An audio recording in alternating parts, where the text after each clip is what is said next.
Bağlantıyı yaptık.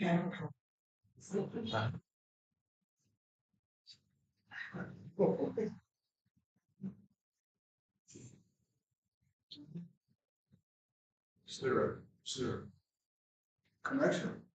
There's something maybe Chris from out there giving him the top that brings it over.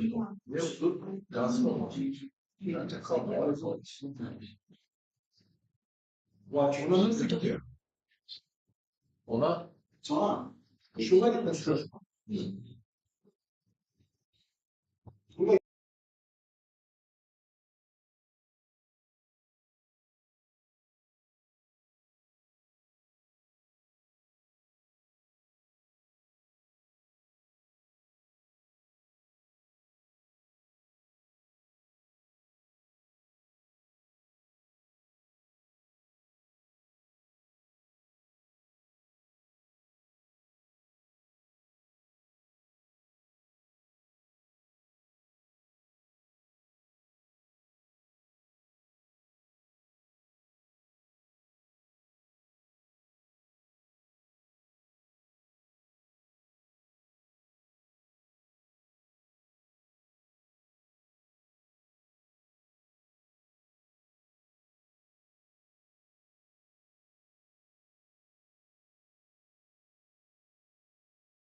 So I'm hoping that this will all become clear. This is probably not a very recognizable title. Operational Earthquake Forecasting and Planning for Receipt of Special Earthquake Warning Information in the Nankai region of Japan.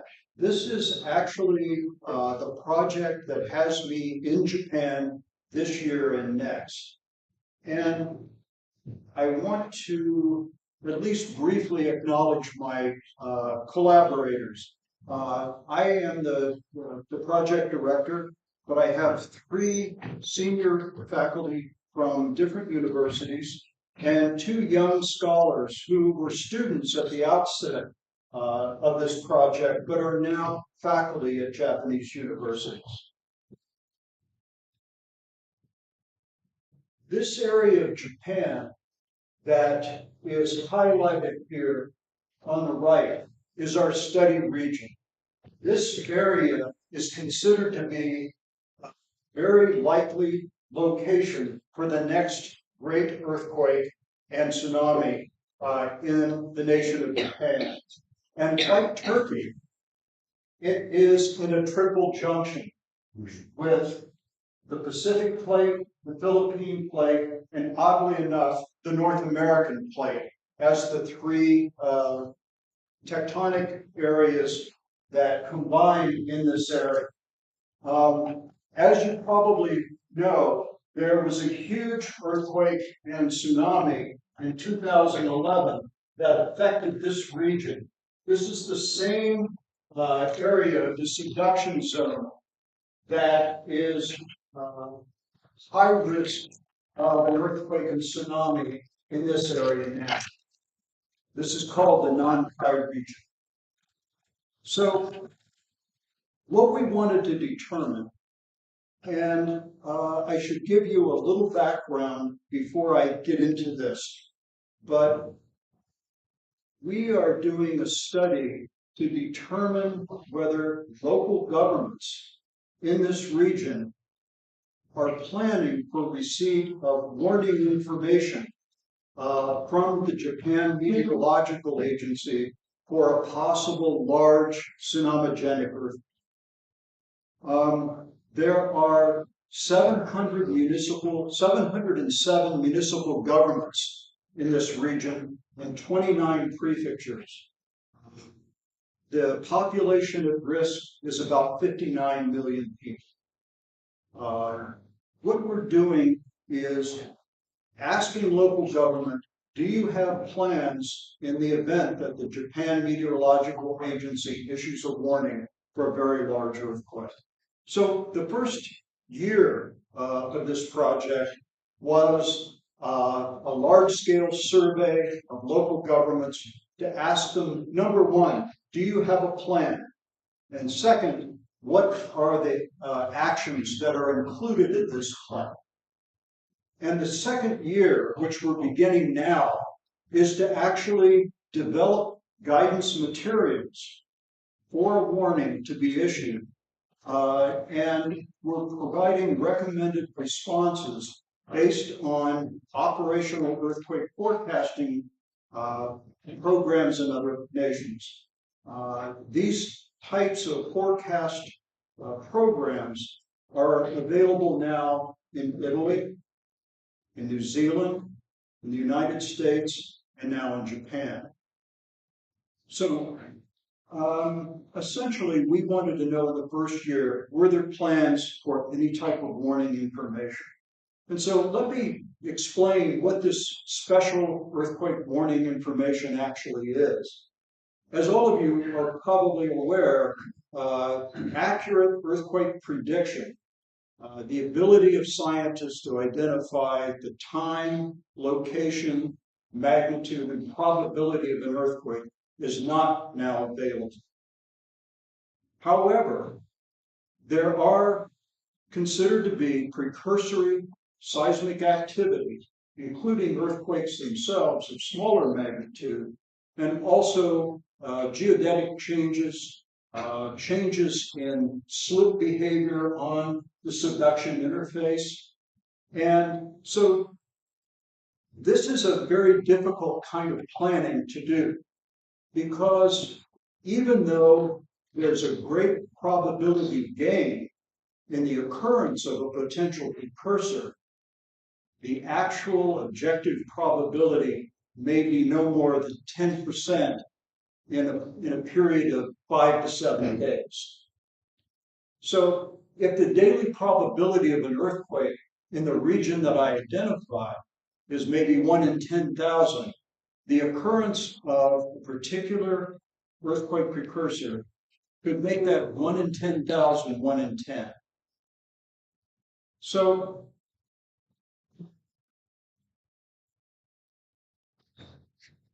one of the things, let me move on to the problem that this particular kind of forecasting faces is the fact that it's very low probability. There's a 90% probability that after a warning is issued, there will be no earthquake. But it's the kind of situation where seismologists tend to look at the low probability, but disaster managers and possibly social scientists look at the consequences. I gave a similar lecture at Kyoto University in Japan, and there was a seismologist in the audience. And after I gave my talk, he said, if there were a 10% chance of rain, I wouldn't carry an umbrella. And I thought I wouldn't either. But the consequences of not carrying an umbrella are getting wet. You go home, you take a shower, put on some warm clothes, and you're fine. If we fail to identify a probable earthquake, even at low probability levels, the consequences could be that we would lose hundreds and thousands of people more than we would otherwise. So the thing about Japan, and I think other countries as well, somebody's giving me warnings here. See how I can get rid of this. You cannot capture more. You can just close it. Is it touch that?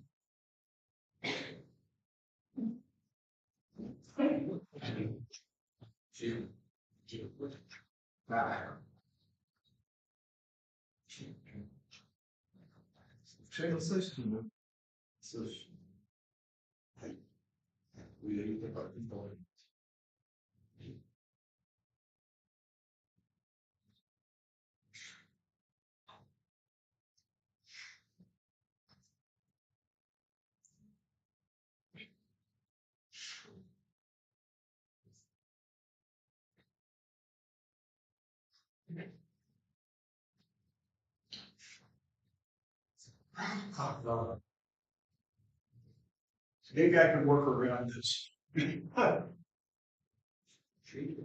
One of the things that must be distinguished is between the actual objective probability of an earthquake and the perception on the part of the people as to the likelihood that a follow-on earthquake may occur.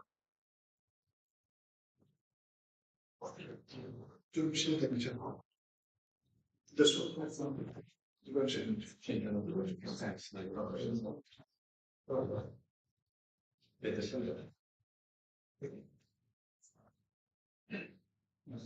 Maybe I can go on. Historically, in Japan, it's not uncommon for a large earthquake to be preceded by a smaller earthquake.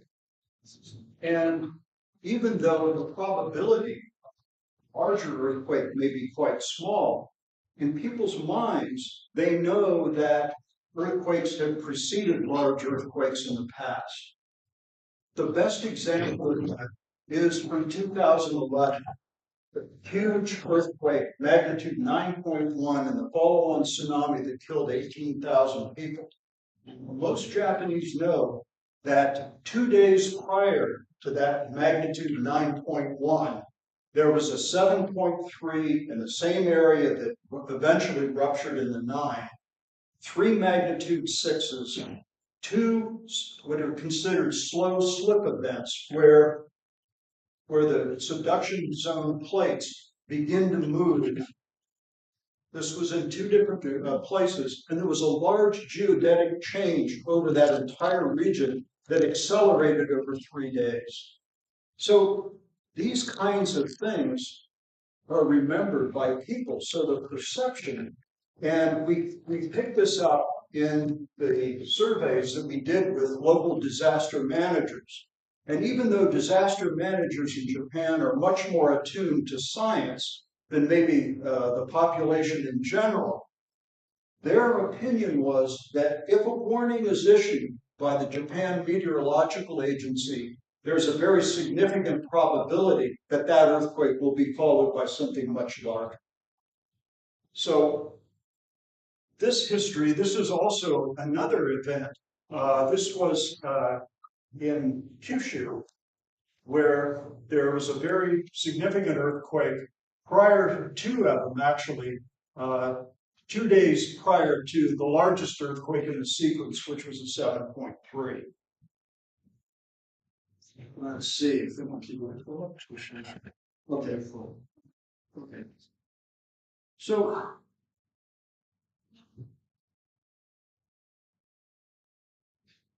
as I mentioned earlier, there are over 700 local governments that are in this region.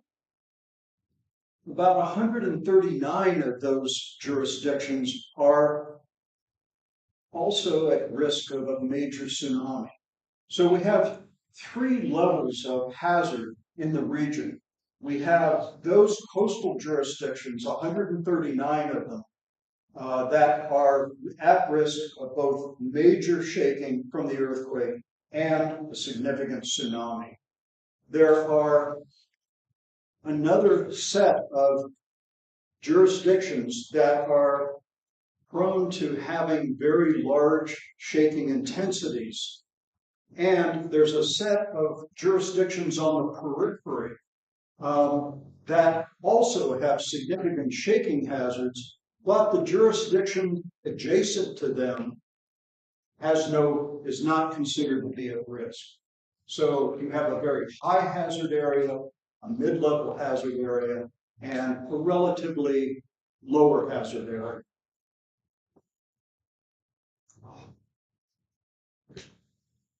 So here you can see the total number of jurisdictions in this region that are at risk. And these are the 139 jurisdictions that are vulnerable to tsunami. So altogether, there are approximately 59 million people at risk in this region. So scientists in Japan and those in the Japan Meteorological Agency have basically identified 3 scenarios that would prompt either a warning or an advisory. Now, a warning is a higher level of alert than an advisory. So, historically, Japan in this region has had earthquakes in pairs. In 1707 and 1854, and in 1944 and 46. The problem for those who are considering, development of this operational earthquake forecast system is that in one case, the 2 major earthquakes were 32 hours apart. In 1944, they were 2 years apart. So you can imagine the kind of struggle that it was to decide how this operational earthquake forecast system should operate. So the first scenario, the one that would be of highest concern, would be a magnitude 8 in one of these 3 areas. Now, a magnitude 8 here would be a disaster in itself for Shikoku and these jurisdictions that are facing the ocean. But these 2 areas would be relatively not, I won't say unaffected, but lesser affected by that earthquake. So while this area might be in full response, these two areas would be warned for a possible second earthquake in this or this region. So there's also a second scenario of a magnitude 7 earthquake. Now, earthquakes of that magnitude are much more frequent in Japan, whereas the magnitude 8 in one of these regions might occur only every 100 or 150 years, probably going to have a magnitude 7 every 2 to 5 years. So it's going to be more frequent, but not so frequent that we would worry about a cry wolf syndrome. So the third scenario for this particular region would be a slow slip event in which there's movement in a locked area of the subduction zone that begins moving. That would also prompt an advisory. So we have two situations that would prompt an advisory, and one that would cause a warning to be issued.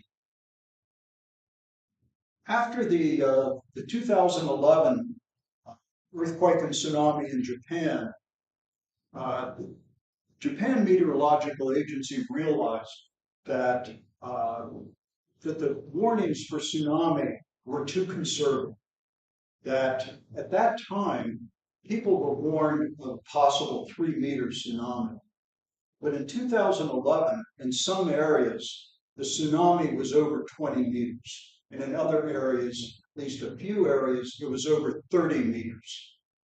So it was considered to be necessary to modify the tsunami warning system to identify much larger potential tsunamis, 5 meters, 10 meters, and over 10 meters. So a major warning and was added.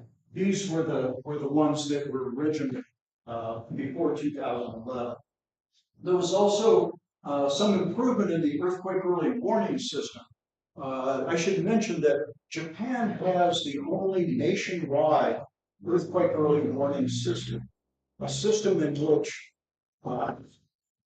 people in some areas may receive a few seconds to a few tens of seconds warning that ground motion from an earthquake is approaching their area.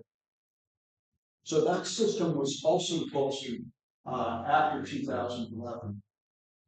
And there have been many working groups and disaster management councils that have increased the recommendations for planning in this particular region.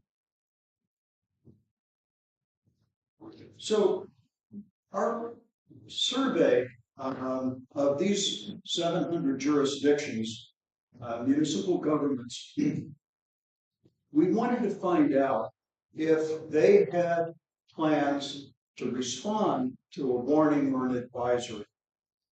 So basically our questions were the following. Are there specific written plans for this situation? Do the plans vary according to the level of alert, that is advisory versus warning? What specific provisions are in the plans? And we provided a list of 26 possible actions that governments could have taken in response to receipt of a warning or an advisory from the Japan Meteorological Agency. If planning hadn't been done, why not? And what agencies or departments are responsible for disaster planning? What response actions are most critical if an earthquake warning or advisory is issued? So we plan to conduct data analysis on these various questions. And the second there, as I mentioned, we hope to develop some planning guidance materials and help those governments that have done very little to expand the scopes of their projects. So our findings, our survey, all jurisdictions in the region were surveyed, all 736, 707 municipal governments and 29 prefectures. We received a return rate of 469 or 63.7%, which is pretty good. We found that almost 85% reported having some type of plan. 15% indicated that they had no plan, at least at that point. 2/3 of the sample jurisdictions had different provisions for warning and advisory. And 1/3 had combined plans, that is, the same actions were taken for an advisory as for a warning. We found that the size of the municipality was a significant factor in whether or not plans had been developed. Villages, towns, and small cities were less likely to have planned. And the most relevant factor within these smaller jurisdictions was the size of the disaster management agency. Some very small jurisdictions had as few as 3 or 4 disaster managers. And in one case in which we did interviews, we were told that if we were to implement a plan, it would take everybody in the city government or the village government to implement that plan. So these were considered important factors. The jurisdictions that have plans had considerable variation in terms of the number of planning elements included in these plans. Some plans were minimal, having maybe 2 provisions, and those were typically that they would mobilize internally and set up a disaster headquarters. And there were others that had fully developed plans that involved 20 or more actions. The most significant concern in planning was not to trigger panic, not to disrupt the social and economic activity within the municipal government. And this is a real concern in this type of operational earthquake planning. If you have a very low probability, what is it reasonable to do in preparation for an earthquake that has a 90% probability of not? So this was the dilemma. And this has always been the dilemma for any operational earthquake forecasting plan. Those jurisdictions with the highest hazard, both major earthquake and tsunami, were more likely to develop plans than those on the periphery, regardless of jurisdiction size.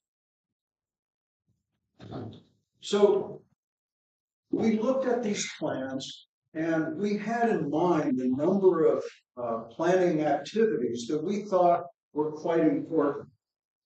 And one of these was, how will you as a jurisdiction communicate with the residents of your municipality during a warning or an alert or an advisory? And the planning assumption here is that if a warning or an advisory is issued for a large, potentially tsunami-like earthquake, it's going to be extremely important for local government officials to go before their residents and say, this is what we're doing, plan for this potential earthquake. And what we found was that only between 25 and 33% of the jurisdictions had considered this particular planning activity, one that we thought was absolutely essential. So this is one area that in the second year, when we actually do guidance planning and workshops in the region, we'll emphasize. Evacuation of vulnerable people during an alert.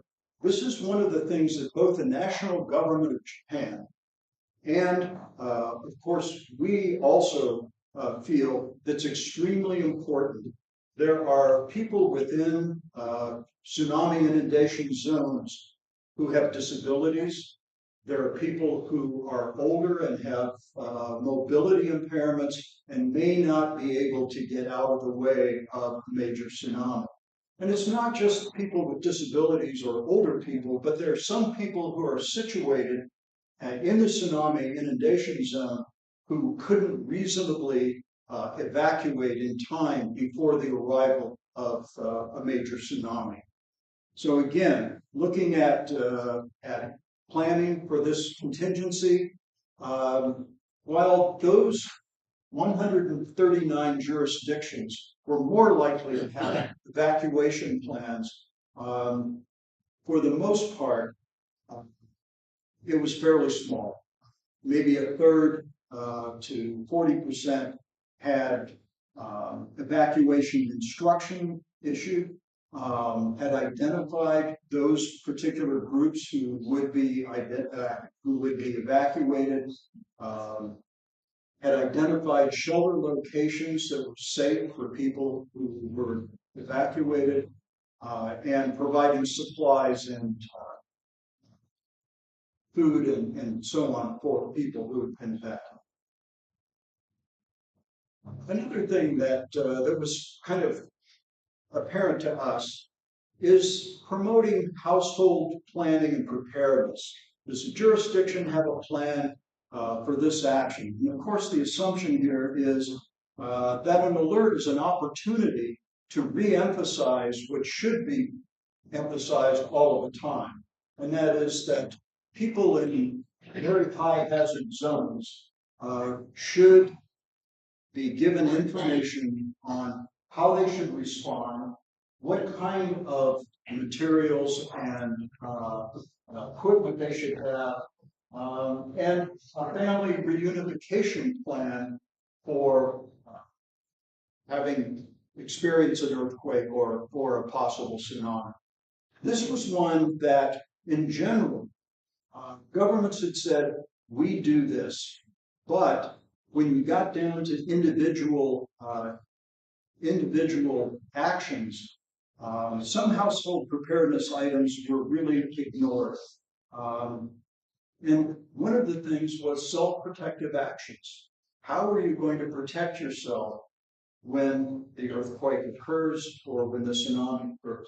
Now, I have drop, cover, and hold on, and for those of you who attended the lecture this morning, you know that this is one possible strategy for response in an earthquake. But oddly enough, we also found that having the means of putting out fires was also not something that municipal governments were emphasizing. And fires in the aftermath of big earthquakes are really quite a problem. And coordination and cooperation with other community organizations. As I mentioned earlier, small local governments had tremendous difficulties doing this kind of planning. But one of the things that we will probably emphasize in the second year is mobilize groups within the community, volunteers, community-based organizations, and others. The activity of people in Japan in terms of voluntary organizations and activities has a very long history. And if the local government doesn't have the personnel to evacuate vulnerable people or to manage shelters for the period of the warning, rely on local organizations and volunteers. Another factor was internal mobilization and response readiness. And here the planning assumption was that the most basic component of readiness to respond to a disaster is an internal procedure to mobilize and manage emergency operations from initiation until conclusion. And we found very low levels of coordination, and this would be coordination between a local government and a neighboring jurisdiction, coordination between local jurisdiction and the prefecture, Also having a good close relationship with the Japan Meteorological Agency, which will be the source of the warning or the advisory. And only 15 to 20% of the jurisdictions have considered this. One of the things that probably is the most controversial, and one that we wanted to ask anyway, and that is during an alert, some activities that would constitute a safety risk or the use of buildings and infrastructure that are vulnerable should be postponed or suspended during an alert. This was probably the lowest of the actions likely to be taken. We would assume that certain kinds of activities, handling of hazardous materials, different kinds of job related activities that involve climbing, being on a ladder, using specialized equipment, those kinds of things might be suspended.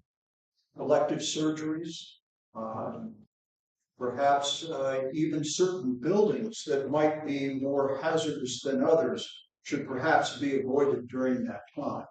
So again, the dilemma here is between maintaining social and economic activity on one hand and doing the kinds of planning and interventions that make sense but don't disrupt very much. So anyway, the conclusions that we reached were, although an overwhelming majority of the non-Kai region municipal governments have plans for receipt of warning or advisory for a major earthquake, most plans are not very comprehensive, and we hope to address that in year 2. Small local governments, villages, and small cities are particularly challenged due to the small staff and limited resources that they have. The non-Kai region governments are most inclined to implement actions over which they have internal control, rather than reach out to other organizations within the jurisdiction that could become partners in response. I think this is a really important insight and important finding from our study. Planning for low consequences is inherently difficult. Governments must tread a fine line between doing too much and doing too little.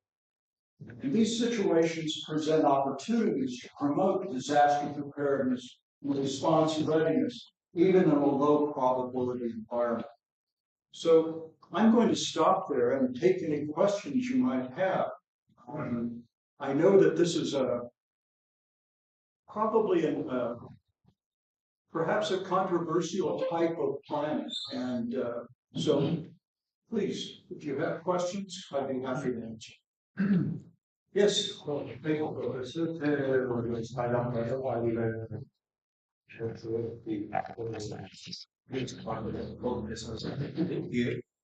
Sorry, Yeah, sure. I'm an economist myself, and I'm working here at the political science of the economics department.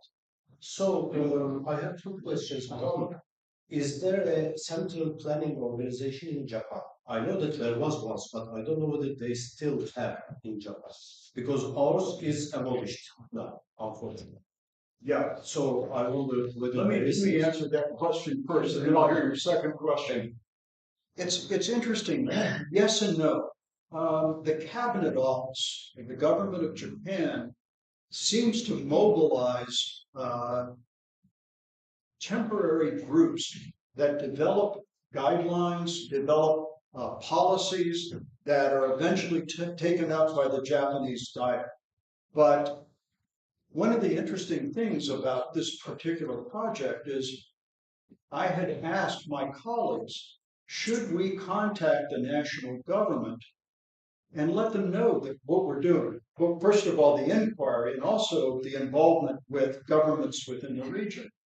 And my colleagues said, probably not, because we don't know who we would actually contact within the Cabinet Office, because a lot of the policy and even the guidelines that are developed by committees of academics, disaster managers that eventually disperse. So I don't know that, if it does exist, I haven't had contact with it. So please ask your second question. And secondly, dealing this measure you mentioned, well, something like kneel, hold, and Oh, yes. basically. Well, they say, I mean, I've heard and I have read quite important arguments against it. They say that most people who were dead in Turkey, as well in Turkey, they were among those who did this. Instead, the new approach, or one of the approaches, an alternative approach, is the life triangle. So now people advise more of this life triangle approach, and to just to find the life triangle next to the door or bed or whatever, and to kneel there and to get protected by this life triangle. So, what is your opinion? This was a very prevalent strategy, maybe a decade ago. I know in the United States, there were many, many people who said, no, this is not a good strategy because it's very hard to identify this triangle of life.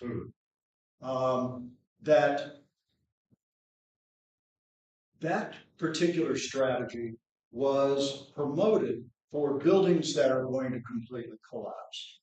And so the argument that was made in the United States was that drop, cover, and hold on is a better strategy for nations and communities that have strong building codes, that the building will not collapse, but non-structural components like drop ceilings or equipment in the ceiling or heavy bookcases and so on, the non-structural elements within any type of building were a greater threat. And so thus it would be better to get underneath some type of sturdy furniture so that light fixtures or something that fell, or a bookcase that fell over, you'd be protected. I think the problem with the triangle of life is actually for people who are not completely understanding of that process to identify where that triangle of life might be.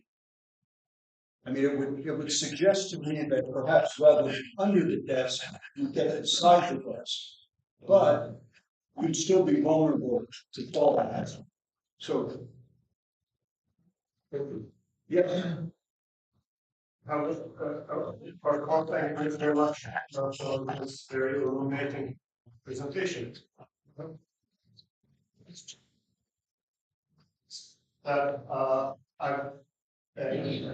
not wrong. The response rate, your survey was around 65%. 65%, and could that be the case with that? I thought it might be the case that the remaining 35% have chosen not to respond because they were not prepared. That's entirely possible. We could never rule that out. I guess my thought in terms of this was that often these small local governments, particularly small ones, are so busy that they don't have time, for this kind of. And there were many surveys after this situation developed. And interestingly, one of the people we interviewed was a journalist, and he managed to get every single one of the tsunami vulnerable jurisdictions to respond, all 139 of them. And we said, well, we managed to get 91 of those, not 139.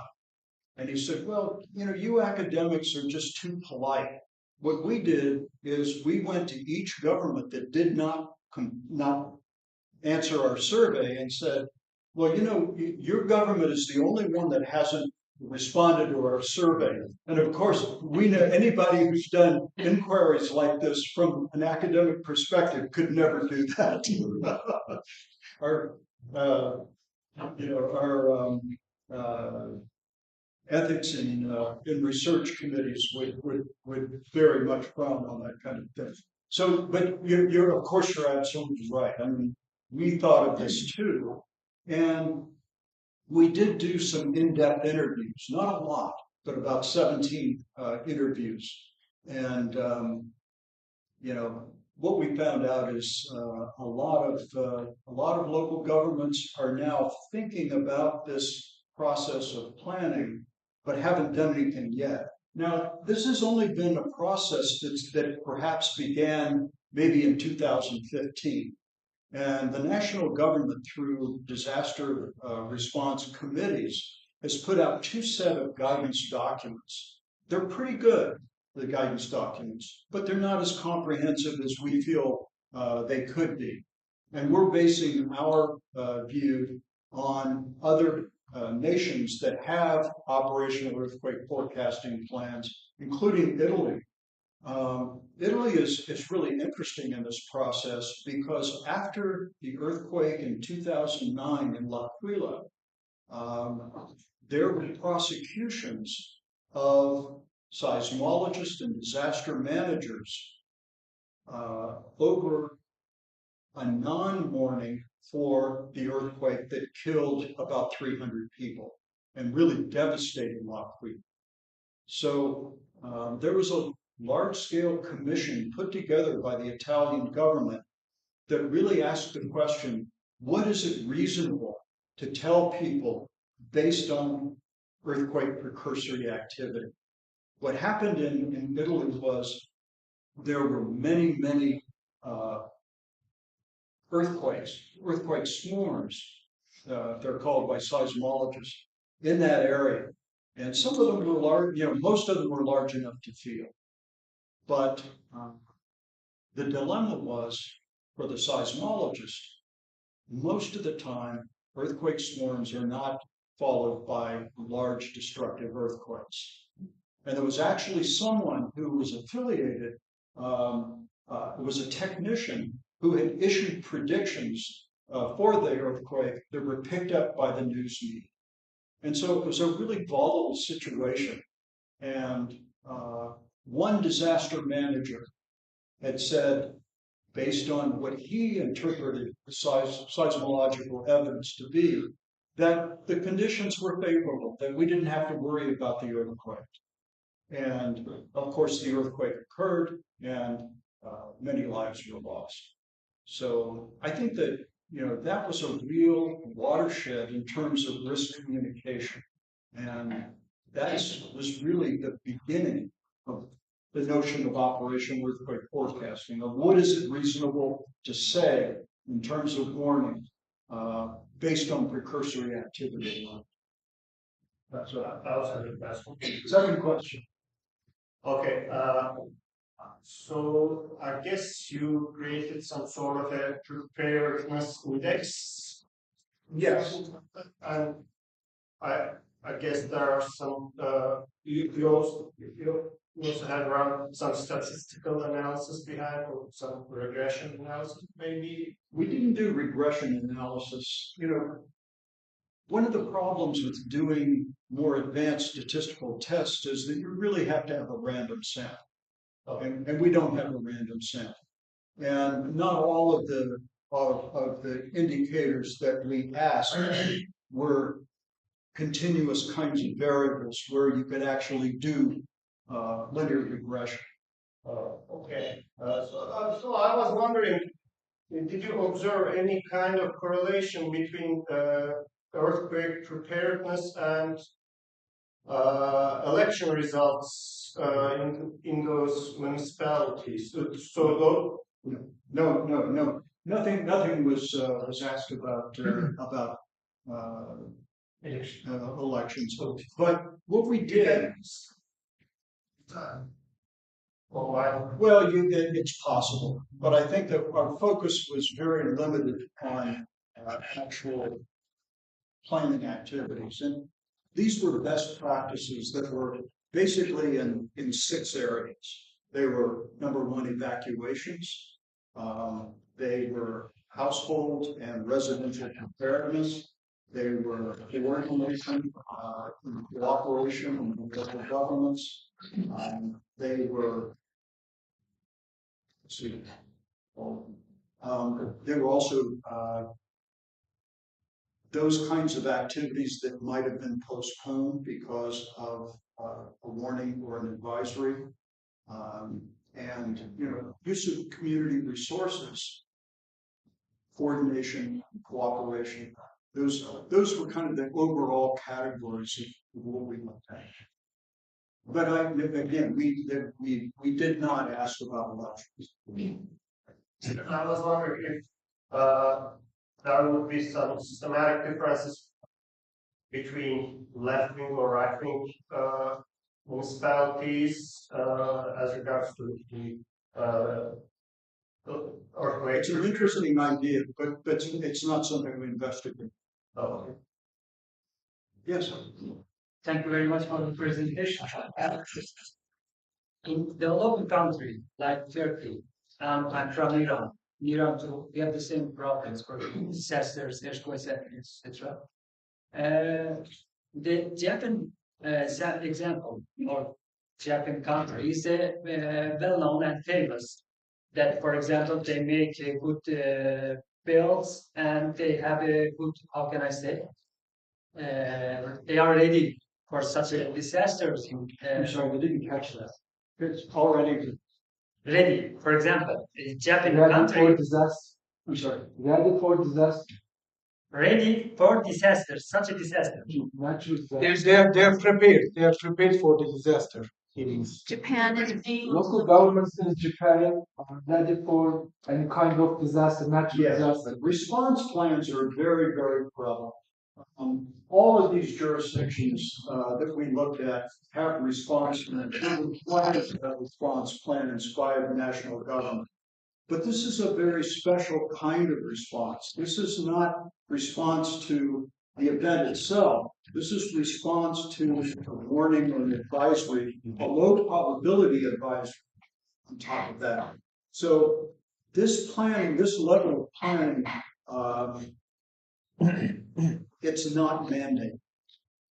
So even though they all have response plans, they're not required to do this. It's just, I think that the attitude within local government is, do we have the staff to do this? Is it reasonable to do this given the low probability? And they probably feel that they should do it, but it's not a requirement. And if they look at planning that could be done, much like scientists and seismologists do, they'll look at the probability being low rather than the consequence being high. For example, if you compare Japan with other countries in the worldwide, like Turkey, like Iran, like other Middle East countries, do you think that Japan is successful in this process? And Japan is the best example in the world when they encounter with this kind of disaster, earthquakes, tsunami, and etc. I think that most really seismically active nations should probably give this some thought. Turkey in February 6th had a major earthquake at 4:17 a.m. There was another earthquake 9 hours later. The question is, would it have been reasonable for either the national government in Turkey or the local governments in that region to have put out some type of notification that sometimes these large earthquakes are followed by almost as large or even larger ones? So I don't know that Turkey has an operational earthquake forecasting plan. There isn't one that I know of. and it's relatively new. The situation in L'Aquila was only in 2009. The council that was formed that basically began talking about this type of planning convened in 2010, and the report came out in 2011. So this is really very, very recent kind of thinking. And, you know, in the best of all possible worlds, we'd have an earthquake prediction system that, because of certain kinds of activities that are going on geologically, that we would be able to make high probability statements about the occurrence of an earthquake in a particular area. We can't do that. Actually, historically, in 1974, the Chinese government, in a heavily monitored area that had many, many large earthquakes in the past, they actually did make an earthquake prediction, and they hit it. And not only did they identify the broad parameters in which it would occur, but they did it in a matter of hours. They evacuated a large number of people, and because of that prediction, many people's lives were saved. But it's never been able to be reproduced in the way that the Chinese were able to do. Recently, as I was close to L'Aquila when the earthquake struck. I was actually in Rome, and so the commissions indeed been set up. And so there we had, I think, just 3 months ago, the first sentences have been issued, and some of the people have been convicted. Yeah. Yes. And the one question was whether there is any connection, generally speaking, about forecasting earthquakes and volcanic eruptions, because of course southern Italy has volcanoes.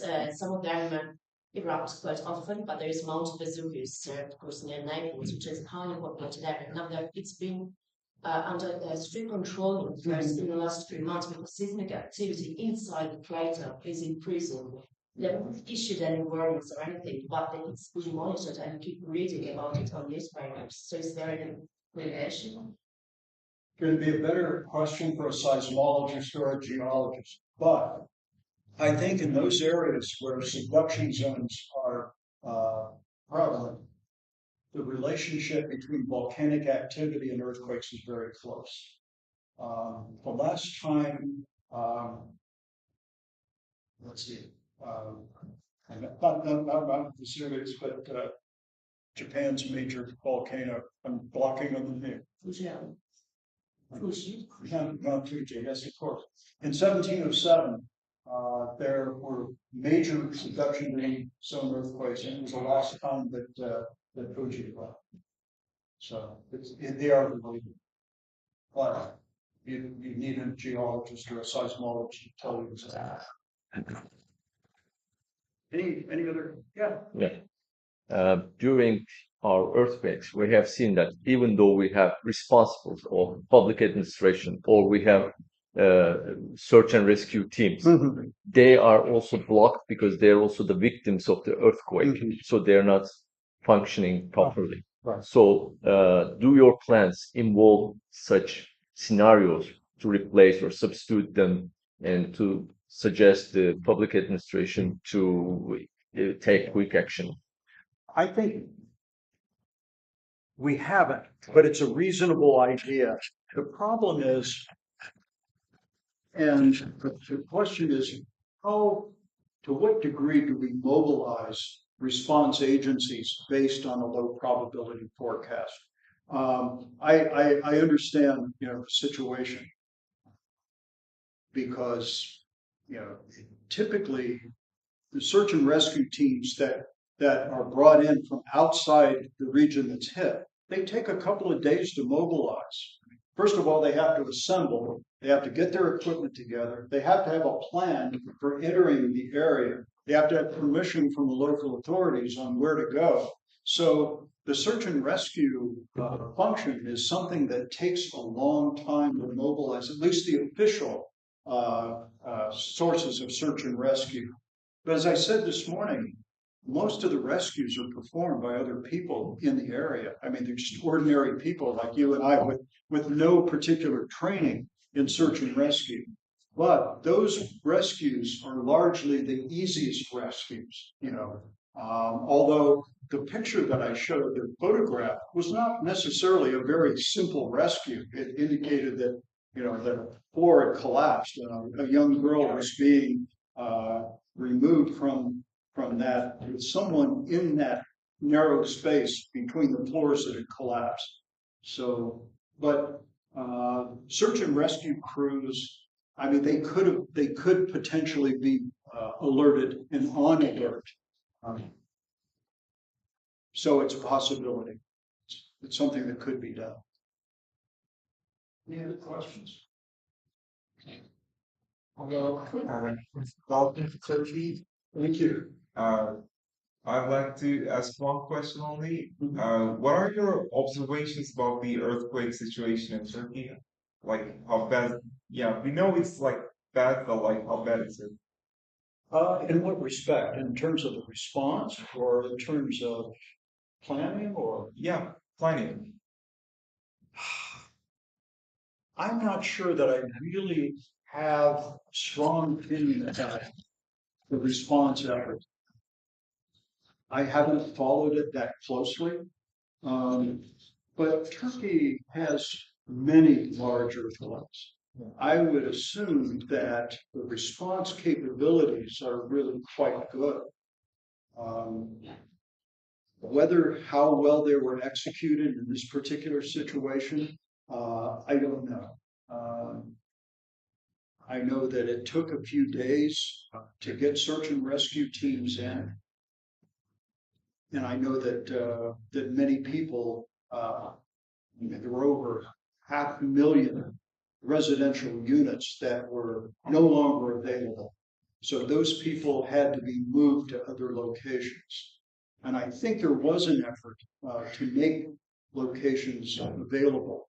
And wasn't, I think one of you told me that the dormitories at this university had been designated as relocation centers for people who had lost their homes. So I think generally response capabilities vary with experience in earthquakes, and Turkey has certainly had its share of earthquakes. I think from 1939, 1999, 2023, the experience over time, should be making those capabilities better. Whether it has, I'm not sure. Thank you. Any other questions? Starting to lose my voice after I have to give you 2 lectures today. But thank you very much for coming. I really appreciate you, participating in questions. I think, very good questions. So anyway, thank you very much. Thank you.